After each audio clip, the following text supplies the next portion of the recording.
I'm Colin Meyer. I'm the Chief Medical Officer at Reata Pharmaceuticals. I've been at the company for 15 years, the second employee after Warren Huff, the CEO, and based here in Dallas, Texas. When Reata was started, our CEO, Warren Huff, had the idea of aggregating a bunch of novel drugs together in a portfolio, knowing that most drugs in development fail for one of many different reasons. And since we were a very small company at the time, we didn't want to have to compete with much larger pharmaceutical companies. And so we decided to in-license projects primarily from academic labs. And the projects were, very interesting. The biology was cutting edge, and there were no other drugs that had the same mechanism as those that we in-licensed. And so the lead drug was actually initially invented at Dartmouth by a famous scientist, Dr. Michael Sporn, who discovered a really important pathway that's fundamental to the progression of many diseases and fibrosis. And so he discovered that pathway at his time at the National Cancer Institute. He was there for about 35 years. And when he retired from there and went to Dartmouth, his goal was to develop novel drugs that could suppress inflammation that was important in the body's response to injury. And so in the lab, he optimized our drug from a natural product starting material and found that it was just as potent as steroids, but worked through a completely different set of pathways and identified that it had activity in many different disease settings. And so at that time, the profile, while very interesting, wasn't clear. And we licensed the molecules from Dartmouth and M.B.A. Anderson as well, who had also been working on the project. And we've now been developing the drug in many different diseases. There are many reasons why drugs are never able to safely make it to patients and demonstrate efficacy. The first of which is that it's oftentimes difficult to know what causes the disease. In the setting of pulmonary hypertension, as you very well know, most patients have idiopathic disease, and by definition, it's unknown what causes it. And so it's very hard then for researchers in a lab to model the disease. And so even though there have been a few models developed for pulmonary hypertension, it's unclear if a specific model, whether in cells or animals, actually recapitulates what's happening in humans. And so you could develop a drug that shows activity in those models, but then shows no activity in humans because that model simply wasn't relevant. Or alternatively, you could be fortunate and find a drug that does have activity and that pathway is applicable to humans. And so that's one major challenge. A second is that drugs may not be safe, and so a drug, for instance, may have activity in animals or people, but it may have significant toxicities that make the risk-benefit profile not favorable. I guess lastly, the process is extremely long and time-intensive, and it takes a lot of effort from people, time, and dollars to get drugs to the market. It's just a very extensive and large effort. Oftentimes, because of the very long timelines, it often takes a decade or a decade and a half to get a drug approved and go through all the clinical trials. It takes literally hundreds to thousands of people to work on the process and participate in the trials. And then, drugs need to be able to demonstrate appropriate safety. And so most drugs cannot make it through all those hurdles. And therefore, most drugs never get approved. It rarely goes smoothly. There's always challenges, even with a drug that looks like it's extremely promising and should work or has worked previously.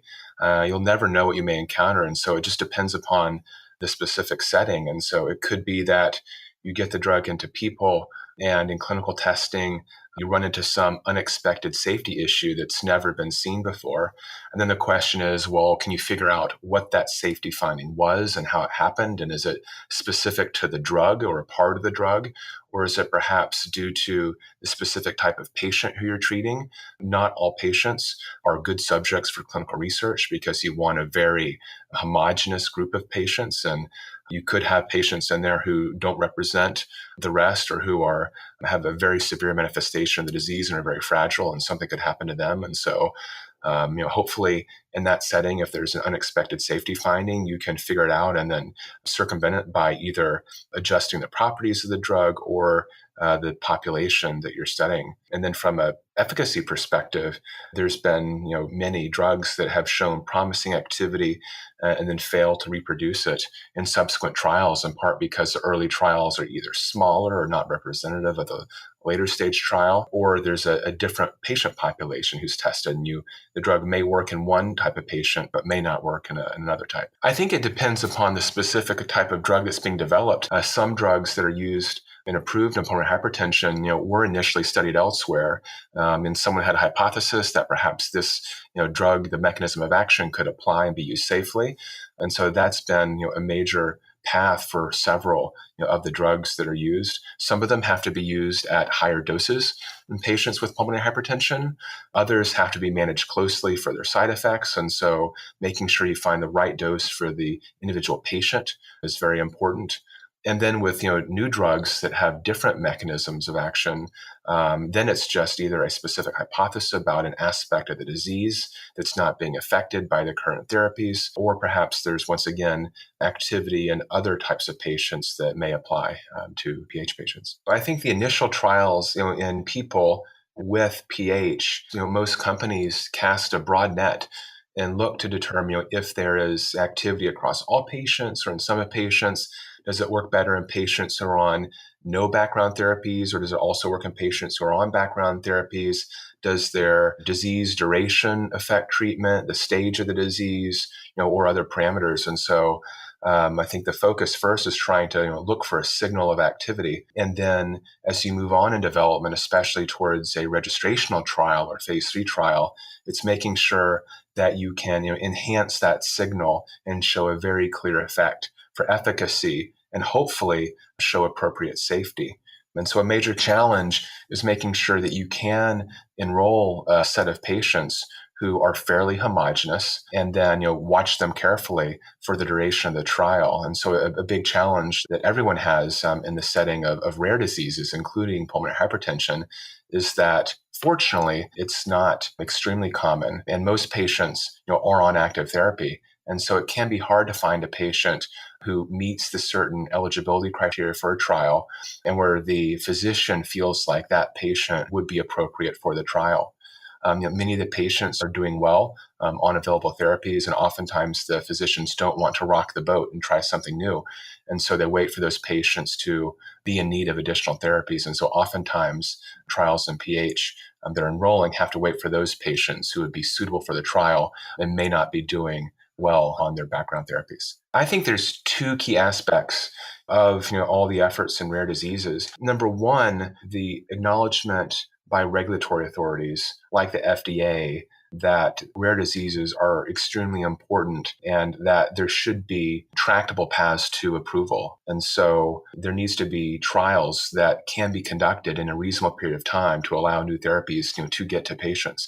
And so FDA and other regulators globally have been much more open to facilitate more efficient development paths for new drugs. And so that's been extremely helpful for probably all companies working in rare diseases. And then the second is recognition by the community of patients who have rare diseases in formation of patient advocacy groups. They've been extremely helpful with us in multiple of our programs to connect the community together so that there is support amongst patients. So there's recognition of efforts within the space. And that can be to helping the patients who are newly diagnosed understand their disease and how to cope with it, how to connect to people who also have it. And also, obviously, for companies like us, it allows us there to be an identifiable pool of patients who could potentially contribute in our clinical trials. And it's really important for patients to know that clinical trials are an option and that it's extremely important in order to make progress in their particular disease. If there were no clinical trials, there would be no new treatments for any disease.